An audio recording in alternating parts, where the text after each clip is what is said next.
فرعون دنیا کا واحد انسان ہے جس نے کہا میں سب سے بڑا رب ہوں، اور اپنے آپ کے رب ہونے کا دعویٰ انسانوں میں صرف فرعون کا ہے۔ اس کی باندی مسلمان ہو گئی، موسیٰ علیہ السلام کا کلمہ پڑھ لیا، ایمان چھپتا نہیں، وہ پتہ چل گیا۔ فرعون نے اس کو پکڑوایا، اس کی 2 بچیاں، ایک دودھ پیتی ایک ساتھ چلتی، اور اس نے اپنے دربار میں کڑاہ میں تیل ڈلوایا، نیچے آگ لگوائی، تیل ابلنے لگا۔ جب وہ پوری طاقت سے ابلنے لگا تو اس نے فرعون کی باندی سے کہا یہ آگ تیرے سامنے ہے، جلتا ہوا تیل، موسیٰ کے رب کو مانے گی تو پہلے تیری بچیوں کو جلاؤں گا پھر تجھے جلاؤں گا، اور اگر مجھے رب مانے گی تیرے گھر کو سونے چاندی سے بھر دوں گا۔ سنو اس نے کیا کہا، وہ کہنے لگی فرعون یہ تو میری 2 ہیں، میری 100 ہوتی تو اللہ کے نام پہ آج میں قربان کر دیتی، کر جو تجھے کرنا ہے۔ تو پاگل ہو گیا، غصے میں کہنے لگا اس کی بڑی بیٹی کو ڈال دو۔ تو انہوں نے اس کو یوں ٹانگوں سے پکڑا اور وہ چیختی چلاتی ہوئی تھی۔ ماں کا ایک بول اس کی جان بچا سکتا تھا، اور پھر گھر جا کے توبہ کر لیتی۔ وہ کہتی یا اللہ مجھے معاف کر دے، میں نے کلمہ کفر کہا۔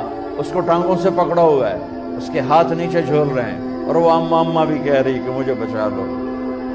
ماں نے اپنی آنکھوں سے بچی کو تیل میں یوں ڈوب کے دیکھا، اور پھر وہ ابھری جیسے مچھلی تلنے کے لیے، جیسے مچھلی تلی جاتی تو باہر آ جاتی، اوپر آ جاتی، تو وہ ایسے بلبلے اٹھ رہے تھے۔ وہ ایک ہی لمحے میں اس کی تو جان گئی، ایک آنسو کا قطرہ اس نے نہیں نکلنے دیا اپنی آنکھوں سے، اور اپنے دل کو جب مضبوط کیا، میرے رب کی رحمت محبت حرکت میں آئی۔ اللہ نے ماں کی آنکھوں سے پردہ ہٹا دیا، اور ماں نے اپنی بیٹی کی روح کو نکلتے دیکھا، اور وہ کہہ رہی ہے ماں جی ڈرنا نہیں، صبر کرو، جنت تیار ہے، جنت تیار ہے۔ معصوم بچی کو تو پتہ بھی نہیں تھا کہ کیا ہونے والا ہے، اس کو پکڑ کے یوں ڈالا، اس کی تو آہ بھی نہ نکلی، اور وہ مچھلی کی طرح تلی گئی۔ پھر ماں کا کلیجہ پھٹا، اللہ نے پھر آنکھوں سے پردہ ہٹایا، اور انہیں اپنی بچی کی روح کو نکلتے دیکھا، اور وہ کہہ رہی ماں جی تھوڑی دیر کا صبر، جنت تیار ہے۔ اللہ کو پایا سب کچھ پایا، اللہ کو کھو دیا سب کچھ کھو دیا۔ جب اس کو پکڑ کے لے جانے لگے، اس نے فرعون کو دیکھا، فرعون اس کی آنکھوں میں آنکھیں نہیں ڈال سکتا، نظریں نیچے ہوگی اس کی۔ کہنے لگی میری ایک بات مانو گے، میری ایک خواہش پوری کرو گے؟ فرعون نے پوچھا کیا؟ کہ جب میں بھی جل جاؤں تو میری اور میری بچیوں کی ہڈیوں کو اکٹھے دفن کرنا، باہر پھینک نہ دینا، دفنا دینا۔ فرعون نے کہا تمہاری یہ خواہش پوری کی جائے گی۔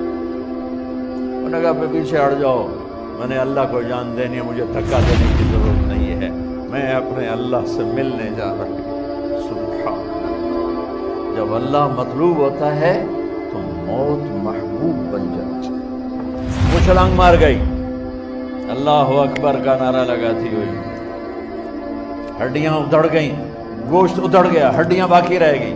فرعون نے کہا ایک ہی جگہ ڈال دو، سب کو دفن کر دو، دفن۔ 2000 سال کے بعد موسیٰ علیہ السلام کے 2000 سال کے بعد جناب رسول اللہ صلی اللہ علیہ وسلم دنیا میں تشریف لائے۔ 40 سال کی عمر میں نبوت ملی، 50 سال کی عمر میں معراج ہوا، 2050 سال کے بعد میرے نبی کی سواری بیت المقدس جا رہی ہے، اور بیت المقدس پر جب وہ اوپر پہنچے ہیں تو مصر وہاں سے قریب ہو جاتا ہے۔ جب وہ اترنے لگے تو میرے نبی نے کہا جبریل جنت کی خوشبو آ رہی ہے، ابھی تو جنت اوپر ہے، ابھی تو اوپر جانا ہے، تو یہ زمین سے جنت کی خوشبو کیا آ رہی ہے؟ تو جبریل نے عرض کی یا رسول اللہ فرعون کی ایک باندی تھی جو اللہ سے سودا کر گئی جان کا اور اپنی بچیوں کا، اس کی بچیوں کی ہڈیوں کو جہاں دفن کیا گیا ہے، یہ خوشبو جس دن انہیں دفن کیا تھا اس دن سے لے کر آج تک یہ خوشبو آ رہی ہے، اور یہ قیامت تک آتی رہے گی۔